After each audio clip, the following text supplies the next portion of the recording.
Hey, baka tarega! What's up? It's the Culture Detective here investigating your favorite animes, and today I'm going to do a review on Beastars Season 2. So, I have finally watched Beastars Season 2, and I'm going to talk about it now.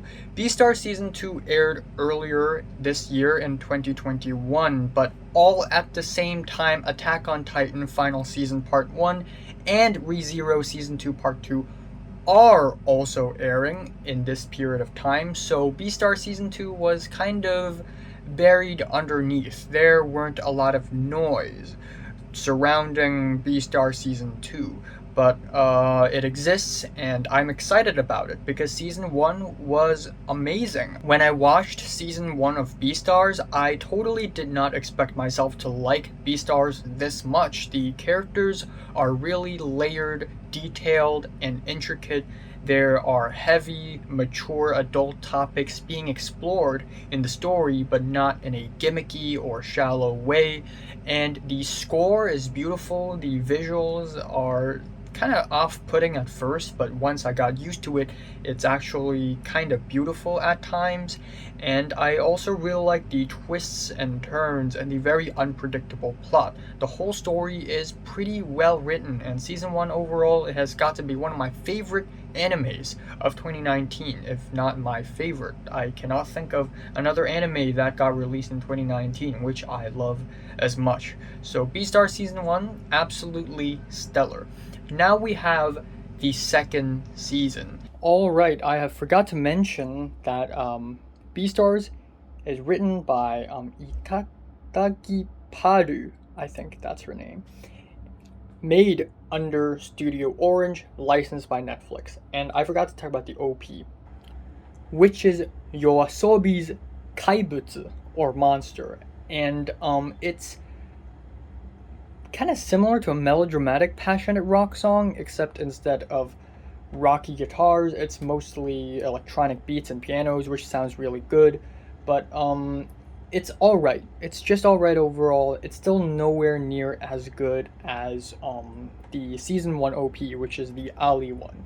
So there's that. And the ED is also Yoasobi, I think, and it's this somewhat easygoing ED, and it could be better, you know? And right off the bat, from episodes 1 to 4, we are given a different vibe.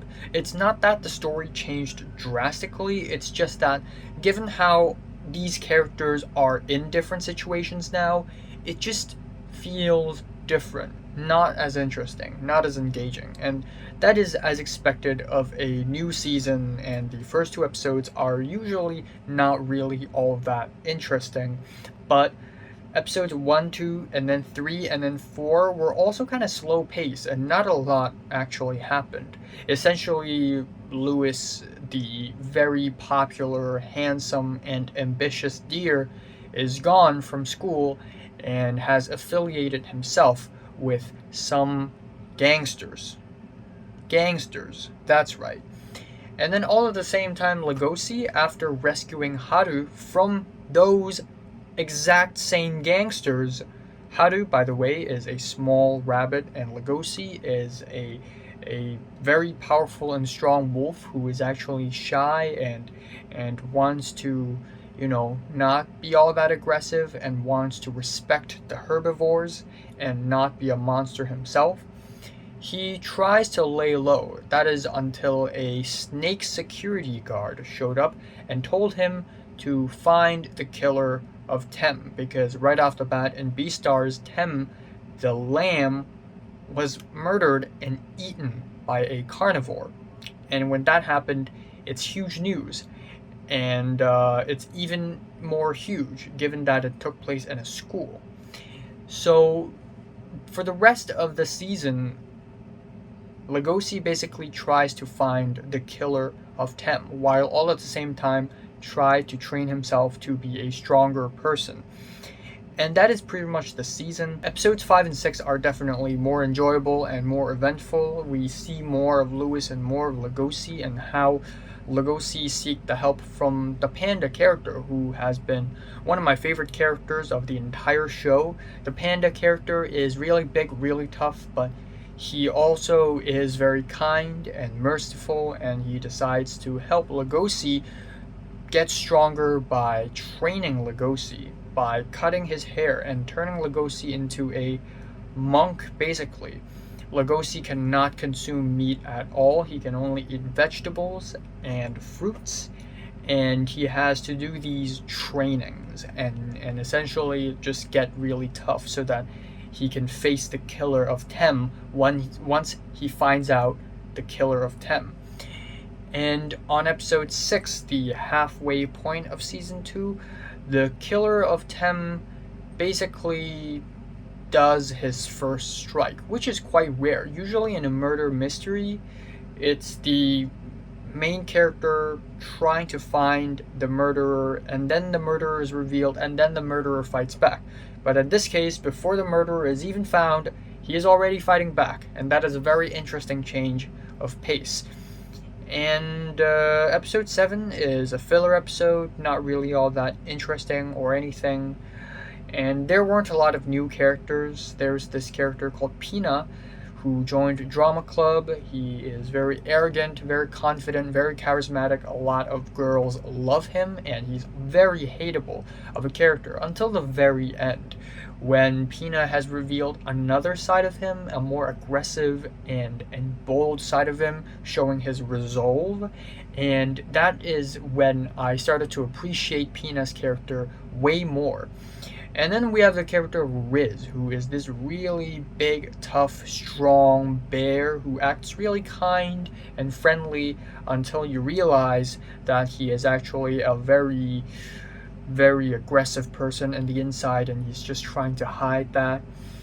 And there's a lot of themes in Beastars that involve people trying to hide their real personalities, whether it be Lewis trying to hide his softer side with his very tough, ambitious act, or Lugosi trying to hide his tough side with his very soft, shy act. Everybody's trying to hide something, and that's a theme in Beastars that I really, really like. And I think, again, it's just very strange, because I have seen teen drama shows from Netflix, like 13 Reasons Why, and also movies, and then I've seen these high school animes, and for some reason these high school animes are super whack and crazy, but they are still more relatable to me than these stupid Netflix shows about teenagers, because it's not the, ooh, what if dogs and cats become human-like,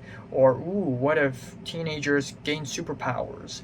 It's more about the themes and the core of the story that really make the story more relatable to me. And that's what I really appreciate about certain high school animes, is that they really hit the mark. They really hit the spot. Anyways, I digress. We have episodes 8 to 12, which are the final 5 episodes, and as expected, they are really eventful. And essentially, Lugosi had found the killer of Tem. Yes, he is found. And it was such a cool reveal scene, because we realized that the killer of Tem isn't this really evil, mustache twisting, or this really beastly, monstrous person. I mean, yes, monstrous, sure, but also at the same time something else. And it is a really cool reveal scene, and it also had led to a lot of interesting scenes where Lugosi tries to find help from Lewis, and then we see more progression in the Lewis subplot line, and so far it's mildly interesting, but in the last few episodes it became more and more interesting as we see one of the gangsters actually revealed himself to be someone kind in the inside. Again, I really like this theme of, oh, on the outside he's just a very tough and toxic, corrupted gangster, but in the inside he actually has a lot of respect for others, and he's actually very kind and caring. But we see that progressing, and it's a pretty good storyline. And then it all ended on episode 12, where we have the final ending. And this episode is quite polarizing, and for various reasons. For one, a lot of manga readers are dissatisfied with the ending because apparently it is rushed. Now, I don't read the manga. I haven't read the Beastars manga. But apparently, according to the manga readers, there are like 9 chapters in the last episode. What? 9? That being said, though, I feel like the ending is not rushed. Maybe it's because they skipped a lot of stuff that happened in between. But another thing that's polarizing about the last episode is that it's just a very strange ending. There are choices that characters make that's just kind of out of character. So I'm going to talk about that now. Spoiler alert, if you haven't seen Beastars Season 2, skip to the end and look at the score. Otherwise, here we go. Spoilers. So essentially, Lewis showed up in the final throwdown between Legoshi and Riz, the killer of Tem. And a lot of people are like, okay, why can't you just call the police? It kind of makes sense for Legoshi to not call the police because he feels like he's responsible for this and he wants to teach Riz a lesson. But truly, anyone of sound mind and body would call the police. I mean, Pina did.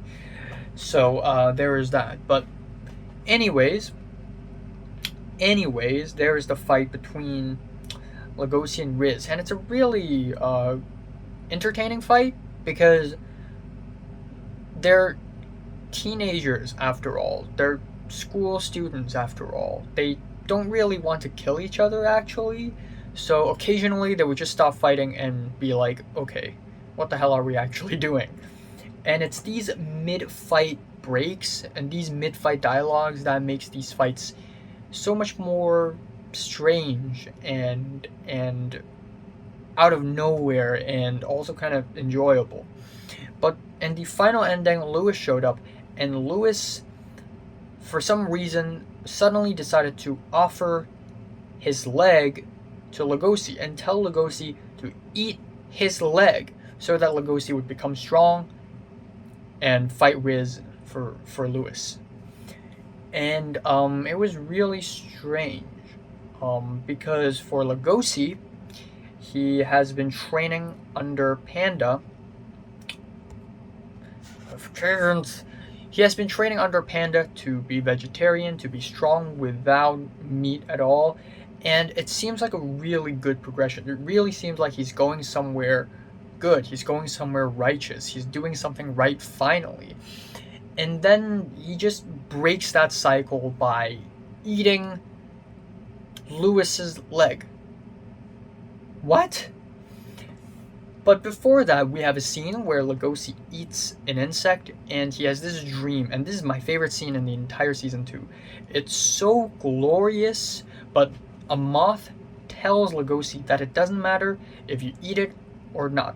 What matters is that you respect the animal. And I think when Legoshi ate Lewis's leg, Legoshi was also thinking that, like, I'm eating him because I respect him.